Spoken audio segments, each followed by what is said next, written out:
सुनाओ BSc limited, अब देखिए 3435 रुपए का प्राइसिंग हमें देख मिला एंड जिस तरीके से टूट रहा है ऐसा लग रहा है कि बहुत से कुछ ऐसा हो गया है जो हमको पता नहीं है, बट एक्चुअल बेसिस पर ऐसा कुछ भी नहीं हुआ। Hi, this is David watching traders diary. सभी परेशान है दलाल स्ट्रीट पर। इन्वेस्टर सिर्फ और सिर्फ ये जानना चाहता है ये स्टॉक टूट क्यों रहा है, एंड कोई भी एनालिस्ट जो है ना इसके ऊपर कुछ बोल नहीं रहा है। एंड पता नहीं एक्चुअल बेसिस पर आप देखेंगे तो यहाँ पर मैं पता लगाने की कोशिश किया कि शायद एनएससी का भाव तो नीचे नहीं आएगा, बट एनएससी का भाव भी उधरी है 2045 रुपए। एंड अगर क्योंकि जो प्रॉब्लम है, क्योंकि मैं ऑलरेडी आपसे कह रहा था कि यहाँ पर ना सभी जानते हैं, कोई कहने वाली बात नहीं, ये इट्स जस्ट अ हाइप। जो भी बीएससी स्टॉक में हुआ वो टोटल एक हाइप की वजह से हुआ।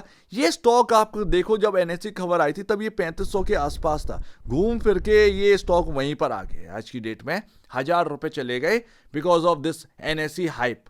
एंड ये स्टॉक कितनी तेजी से भागा था, तो वो तो भाई निकल गया, जो आपका बढ़ा था वो गया, आप उसको जो है थोड़ा साइड में रखिए। ये इंपॉर्टेंट है क्योंकि अगर आप उसमें देखेंगे 1000 रुपए वो एक हाइप था जो कि बैट करा गया, बैटिंग चली थी भाई, स्पेकुलेशन हुआ था, कुछ भी कह लीजिए, बट एनएससी के नाम पर सारी चीजें हो गई। एनएससी के नाम पर सारी चीजें हो गई। अब अगर आप देखेंगे तो एनालिस्ट कुछ नहीं बोल रहे हैं बीएससी के ऊपर, बट स्टिल जो Q1 के नंबर आए उसके ऊपर कोई भी सेल रेटिंग नहीं है। ब्रोकर्स स्टिल यहां पर ना ये समझने की कोशिश कर रहे हैं कि क्या बीएससी एक राइट प्लेस पर आ चुके। खैर ये भाई सिंपल सी बात है, ये हाइप की जगह थी, आप इसको मानो या ना मानो, बट ये एक हाइप था। एंड मोस्टली लोग जानते हैं क्योंकि एनएससी की वजह से ये भागा था। क्यों भागा था भाई, क्या ऐसा रीजन था?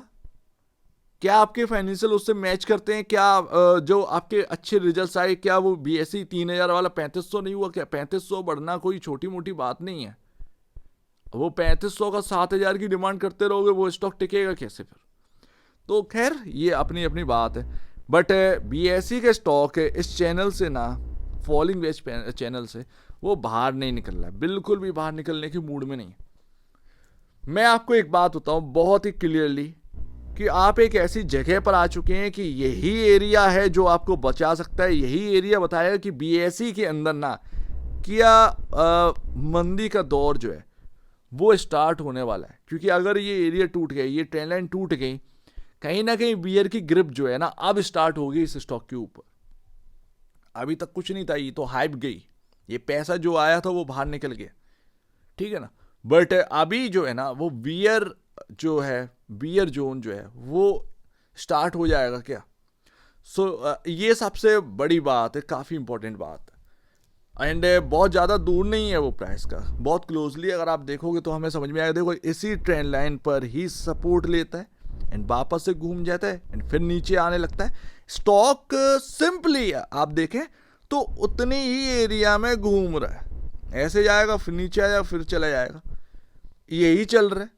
बट इन्वेस्टर इस चीज में जो है ना वो पैनिक में आ चुका बिकॉज ऑफ आज की केस स्टडी में मुझे देखने को जो मिल रहा है, मैं नाम नहीं लूंगा, बट इस स्टॉक के अंदर ना मार्जिन ट्रेड फंड वाले बहुत है, यहाँ पे ना ट्रैप है, बहुत ट्रैप। मार्जिन ट्रेड फंड, क्योंकि अगर आपने फंड मार्जिन बेस पर अगर फंड उठा रखा है तो मतलब अगर आप देखोगे तो वो फिर ट्रैप कर रहा है, क्योंकि स्टॉक नीचे आ गया एंड वापस से आपसे जो है ना मार्जिन कॉल आ जाती होगी, जरा सा 2% नीचे हो जाए तो भी मार्जिन कॉल आ जाती होगी। एंड जब तक ये टूटता रहेगा तो मार्जिन कॉल आती रहेगी, आपको पैसे यहाँ पर ना मेंटेन करने पड़ेंगे एंड एक बार पैसा नहीं होगा तो फिर दिक्कत आ जाएगी। तो ये थोड़ा सा ना बहुत टिपिकल सिचुएशन हो गई है मार्जिन ट्रेड फंड इन्वेस्टर्स के लिए कि इन्होंने लेके रखे थे कि कुछ सोच कर, बट उसका अपोजिट ही हुआ। एंड मैं आपसे कह ही रहा था कि 3800 अगर टूटा ना तो ये एक अच्छी बात नहीं हुई, बट अब हम एक ऐसी जगह आ चुके हैं, इसको इग्नोर नहीं करना चाहिए।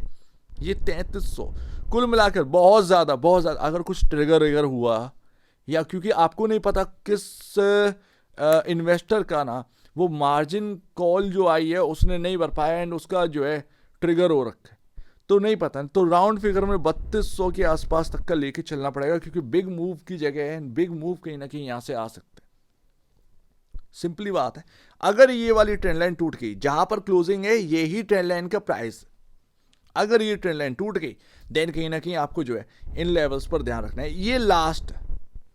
अगर आपको मार्केट के काफी interesting news and updates daily basis पर चाहिए तो आप चैनल को सब्सक्राइब कर सकते हैं, जिसका लिंक आपके डिस्क्रिप्शन बॉक्स में देखने को मिल रहा है। So please subscribe.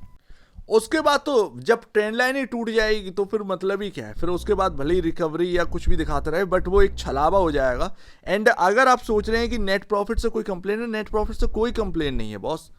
795 वाला 873 करोड़ हो गया, वो भी नेगेटिव ग्रोथ एक्सपेक्ट कर रहे थे बीएसई से, बट बीएसई ने फिर भी पॉजिटिव ग्रोथ हमारे सामने रखी है बिकॉज ऑफ अदर इनकम। बस यही चीज है जो आपको सपोर्ट कर देगी, अदरवाइज ये नेट प्रॉफिट भी आपका बिल्कुल बिल्कुल यहां पर ना फ्लैट आता। बट कुछ भी हो, आपका अर्निंग पर शेयर पर तो यहां पर ना आपका कंफर्ट लेकर आया ना वो, तो ये सिंपली बात है। अदर इनकम क्या इतनी खराब थी क्या? तो नहीं, ऐसी कोई बात नहीं है। बट मार्केट ने क्या देखा कि यार ना मार्जिन में कुछ अंतर आया, ना कुछ सेल्स में अंतर आया, तो जब ऊपर खुला बीएसई एंड वो फिर नीचे आ गया उसी वजह से, क्योंकि जो अच्छा होना था, पॉजिटिव आना था, वो आ गया। एंड उसके बाद सीधा एंड खुला भी तो वो रेजिस्टेंस जोन में ही था। बीएसई को ओपनिंग यहाँ पर ना रेजिस्टेंस जोन में हुआ। जुलाई 2026 का यहाँ पर ना म्यूचुअल फंड का डेटा आना स्टार्ट हो गया एंड थोड़ा बहुत डेटा है एंड वो ये कह रहा है कि कहीं सेल है तो कहीं बाय भी कर रहे हैं म्यूचुअल फंड वाले। एंड जो बिग स्कीम्स हैं इसके अंदर निवेशित, उनका डेटा आने में 10 तारीख तक का समय चाहिए, 10 अगस्त। एंड देखते हैं कि इतनी गिरावट में वो म्यूचुअल फंड वाले क्या कर रहे हैं।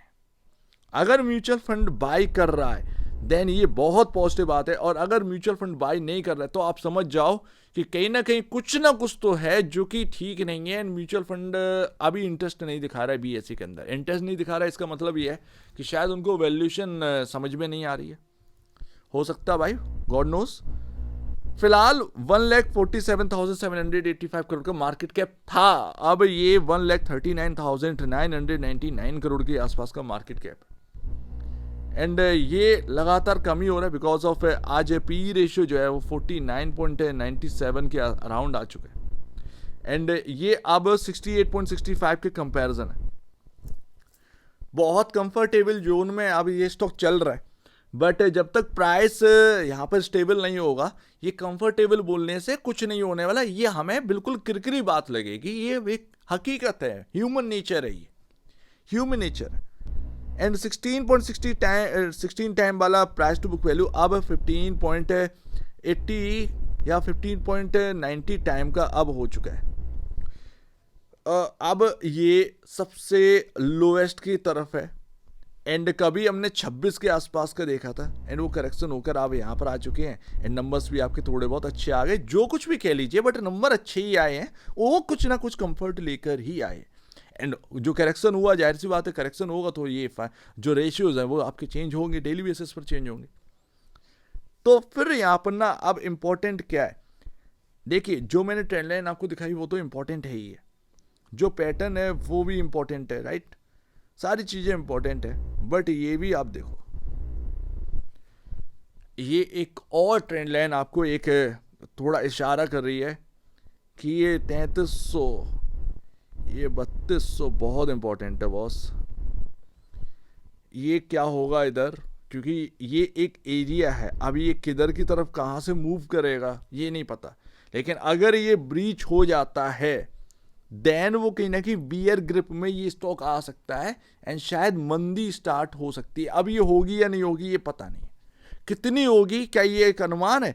इंपॉर्टेंट जो एरियाज हैं वही हमें देखने पड़ेंगे, जाहिर सी बात है। बट जब से ये 3800 का ये जो मिड पॉइंट बना है ना, तब से लगातार सेलिंग जा रही है, ये स्टॉक टिक नहीं पा रहा है। एंड मैं ये बात आपसे लगातार कह ही रहा था, ऐसी बात नहीं है कि मैंने आपके सामने रखी नहीं, 3800 की बात मैंने 100 बार रखी होगी कि एक 3800 का टूटा ना तो फिर नेक्स्ट आपको 3500 और 3400 ही देखने को मिलने वाला है, ठीक है ना, हो सकता है आपका।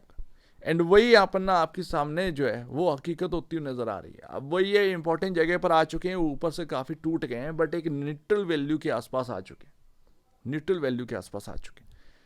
अब देखते हैं 3600 पर आपका जो है वो 100 डे में है एंड ये आपका 3760 के अराउंड आपका 50 डे में है एंड जो 200 डे में है वो 3200 पर। तो अब बीएसई बहुत ही टिपिकल स्टॉक हो चुका है आज की डेट में। कहाँ से लेगा सपोर्ट, ये काफ़ी इंपॉर्टेंट बात है, बट आ चुका है एक इंपॉर्टेंट जगह पर, ये आप मान लीजिए। बट वॉलेटिलिटी बहुत ज़्यादा हाई होगी, एंड इस सभी चीज़ों में ना वो मार्जिन ट्रेड फंड वाला जो इन्वेस्टर है वो बेचारा यहाँ पर ना ट्रैप्ड है, क्योंकि उसके पास सिर्फ और सिर्फ एक ही चीज़ है, मार्जिन कॉल, मार्जिन भरो एंड मार्जिन। और एक बार नहीं भर पाए तो वो तो फिर तो जो ब्रोकर है वो तो बेचने पर तुल ही जाते हैं फिर। सो लेट्स सी, देखते हैं यहाँ पर क्या रहता है। बट बीएसई एक काफ़ी इंपॉर्टेंट एरिया में, एंड मेरा आपसे कहना है कि आप खुद भी अपने चार्ट पर ना ये चीज़ देखिए एंड समझिए एंड उसको ट्रैक करिए। सुनकर यहां से निकलने की जरूरत नहीं है, देखकर उस चार्ट को बनाओ और उसको ट्रैक करो सामने से, ये काफी इंपॉर्टेंट है। तो एक बार निवेश से पहले या बेचने से पहले अपने ब्रोकर एडवाइस से जरूर सलाह लीजिएगा, या खुद की स्टडी करेगा, उससे बेहतर कुछ भी नहीं, खुद की स्टडी मस्ट है तो आप दीजिए। वीडियो देखने के लिए बहुत धन्यवाद दोस्तों।